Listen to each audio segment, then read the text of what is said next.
Paz do Senhor, irmãos. Amém. Vamos ler o Evangelho de Lucas, o capítulo 1, versículo de número 30. Evangelho que escreveu Lucas, capítulo 1, versículo 30. Nós queremos desejar as mais ricas bênçãos de Deus à vida de toda a igreja, de todos os irmãos, de todos os nossos visitantes nessa noite. Queremos que Deus continue vos abençoando poderosamente, todos os nossos irmãos, nosso pastor, sua família, os obreiros, amigos, professores. Que Deus abençoe ricamente e continue abençoando as vossas vidas. Versículo 30 do capítulo 1 do Evangelho que escreveu Lucas. Quem achou diz amém? Amém. Disse-lhe então o anjo: Maria, não temas, porque achaste graça diante de Deus. E eis que em teu ventre conceberás e dará à luz a um filho, e por-lhe-ás o nome de Jesus. Esse será grande e será chamado Filho do Altíssimo. E o Senhor Deus lhe dará o trono de Davi seu pai, e reinará eternamente na casa de Jacó, e o seu reino não terá fim. Amém? Podeis tomar vosso assento? Jesus nasceu na minha vida no dia 16 de junho do ano 2000. O presbítero irmão Idelcio pregava naquele avivamento dos jovens que foi no Pentecoste. O soalho da igreja caiu naquele dia de tanto poder de Deus e caiu na congregação naquela noite. Não foi porque eu aceitei Jesus, não, foi porque a glória de Deus estava no meio da igreja, da juventude, dos obreiros, e foi uma maravilha. E desde aquele dia Jesus nasceu na minha vida e vem transformando a minha vida por aqui. E nós louvamos a Deus porque Jesus tem liberdade para isso. O fato de Jesus nascer, e nós temos uma data como referência, aonde se lembra de muita coisa e pouco se lembra de Jesus às vezes, mas é importante a gente entender que há uma data para se refletir. Refletir que Jesus um dia nasceu na nossa vida e nós temos a oportunidade de falar para as pessoas sem Jesus que um dia Jesus nasceu para transformar a história da humanidade. E Jesus fez isso. Jesus transformou a humanidade. Jesus transformou o calendário. Jesus deixou uma mensagem de transformação, uma mensagem de vitória e de salvação. Mas a verdade é que se as palavras de Jesus ficassem apenas limitadas à expressão verbal, talvez nós não estaríamos aqui hoje. E talvez as suas palavras não haveriam de ter tanto poder como tiveram. As palavras de Jesus foram acompanhadas de ações, e essas ações, essas atitudes fizeram com que Jesus fosse o dono de toda a honra e de toda a glória, porque Ele não desistiu de nós, Ele não desistiu de você, Ele foi até o fim ao ponto de morrer em morte de cruz, mas ressuscitou ao terceiro dia para nos garantir a vitória, aleluia, a vitória de vida eterna sobre a nossa vida. As atitudes de Jesus que fazem o seu nome ser eterno e ser glorificado, e que nos faz estar aqui nessa noite para adorar e bendizer o nome dEle. Esse Jesus que vive, que reina e que está aqui nessa noite. Dentre muitas atitudes de Jesus, irmãos, que não estão escritas literalmente nas suas palavras, mas as suas ações falam mais alto, eu gostaria de destacar apenas uma que vale a pena nós refletir com um fim de ano tão caloroso e tão cheio da graça de Deus. Jesus passou a noite inteira, um dia em um monte, orando para separar 12 pessoas, para que Ele pudesse lapidar e discipular para continuar propagando o Evangelho. Dentre muitos chamados, Jesus escolhe 12, depois de uma noite inteira de oração. Todos esses homens tinham suas qualidades, como também tinham seus defeitos, tinham os seus pensamentos e os seus ideais, mas Jesus olhou para eles e viu que eles tinham a chamada de fazer com que o Evangelho fosse propagado. Dentre todos esses homens, havia um homem chamado Judas Iscariotes. Quando se fala em Judas Iscariotes, do que nós nos lembramos, o que nos vem na mente a primeira vez? O que nós nos lembramos? Traidor, traiçoeiro.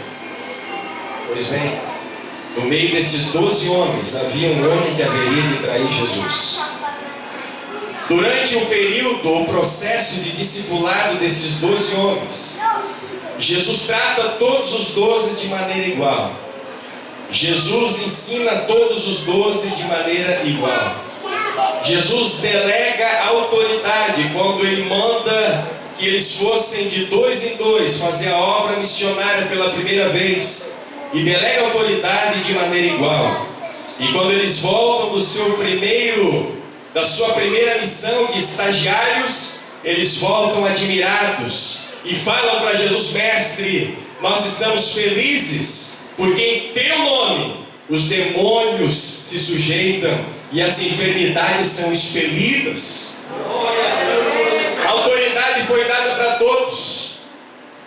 E o processo de discipulado continua. Só que no meio desse processo, Judas começa a ouvir a mensagem de Jesus. E a mensagem do Evangelho era a mensagem de renúncia e de céu.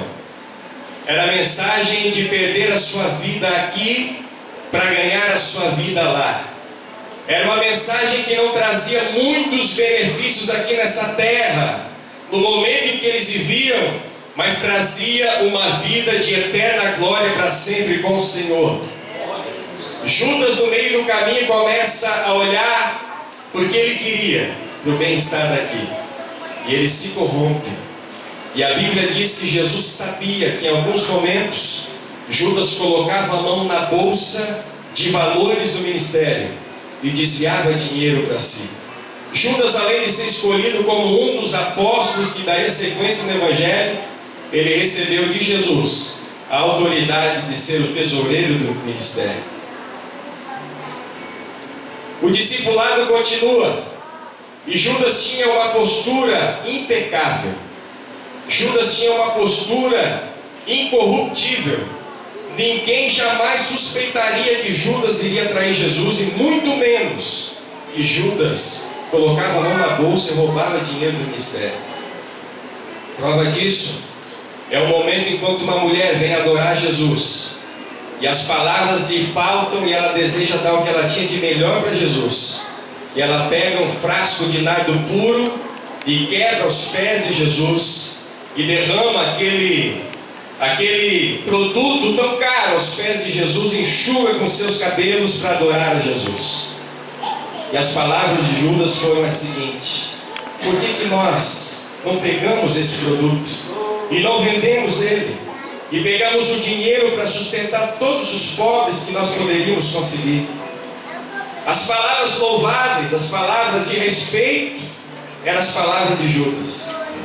Ele era tão incorruptível que quando ele estava na última ceia, e Jesus disse que um dos 12 haveria de lhe trair, depois da ceia, Jesus olha para Judas e diz: o que você tem para fazer, faze-o depressa. E todos os 11 olharam para Jesus e olharam para Judas e pensaram, diz João, que Jesus estava falando a respeito de comprar comida ou de separar algum dinheiro da bolsa para alimentar os pobres. A aparência de Judas era impecável e incorruptível até no momento em que ele foi entregar Jesus. Que ele chegou no Getsemane, junto com os soldados, e a maneira que ele teve para entregar Jesus, a maneira que ele achou para entregar Jesus, que não lhe expusesse a vergonha, foi cumprimentar Jesus com o ósculo santo, foi dar um beijo em Jesus. Sabe, irmãos, essa história de Judas, uma história triste. Não se fala em Judas porque não tem nada de glorioso para falar, mas vale a pena nós refletir nesse Natal sobre as atitudes de Jesus para com Judas. Jesus sabia, diz os evangelhos, que Judas colocava a mão na bolsa. Jesus sabia que Judas estava com segundas intenções no ministério. E Jesus, quando recebe o beijo de Judas, ele diz: com um beijo tu traz o Filho do Homem. Com um beijo você me traz, Judas. Com um beijo você me entrega. Em nenhum momento dessa história de discipulado, de relacionamento de Jesus com Judas e de Jesus com os outros 11, você não vê Jesus expondo Judas. Você não vê Jesus fechando a porta para Judas. Você não vê Jesus excluindo Judas. Você não vê Jesus dizendo palavras de exclusão para Judas. Você vê Jesus em silêncio sobre esse negócio. Sabe por quê? Porque Jesus nasceu para vir buscar aquele que se havia perdido. E dentre muitos perdidos como eu, dentre muitos perdidos como você, Judas estava na lista de perdidos que Jesus também veio buscar. Aleluia! E a mensagem que Jesus passa, que não está escrito, mas as atitudes de Jesus nos falam, é que Jesus, em hipótese nenhuma, desistiu de Judas. Judas está me roubando, mas eu não desisto dele. Judas está me traindo, mas eu não desisto dele. Judas está me vendendo, mas eu não desisto dele. Aleluia! As atitudes de Jesus que fazem o seu nome ser glorificado, irmãos. Aleluia! É fim de ano. Nós queremos bênção para a nossa casa. Nós queremos bênção para a nossa família. Não feche o fim de ano desistindo da tua esposa. Não feche final de ano desistindo do teu marido. Não feche fim de ano desistindo do teu filho. Não feche fim de ano desistindo da tua sogra, do teu sogro, do teu filho, dos teus vizinhos. Mas rompa o ano nesta noite dizendo: eu não desisto de você, porque Jesus não desistiu de mim.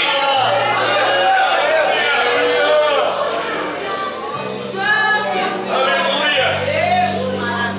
Ai de nós se Jesus tivesse desistido de mim, porque eu não tenho méritos nenhum para estar sentado junto com vocês hoje, muito menos para falar aqui.